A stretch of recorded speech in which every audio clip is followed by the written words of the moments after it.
சாதி கலப்பு ஏற்பட்டுவிடக் கூடாது என்பதற்காகத்தான் பாலிய விவாகம். அவ பருவத்துக்கு வருவது கூட மாமனார் பார்வையில் வர வேண்டும், மாமியார் பார்வையில் வர வேண்டும், புருஷனுடைய பார்வையில் வர வேண்டும். இங்க வந்த பிறகுதான் அவ பருவ வயதை எட்டினால், வயதுக்கு வந்தால் அதை உறுதிப்படுத்தணும்.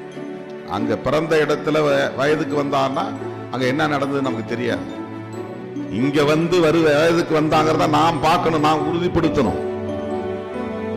மாமனாருக்கு தெரியணும், மாமியாருக்கு தெரியணும், புருஷனுக்கு தெரியணும், நாத்தனாவுக்கு தெரியணும், கூட பிறந்தவங்களுக்கு தெரியணும்.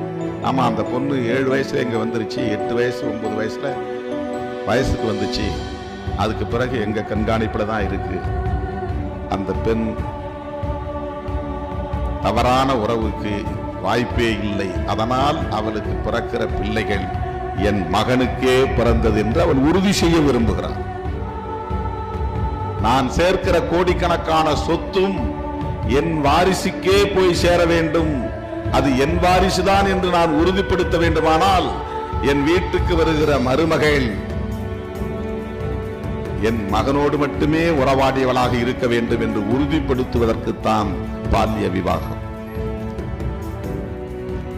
சிறுமி திருமணம், குழந்தை திருமணம்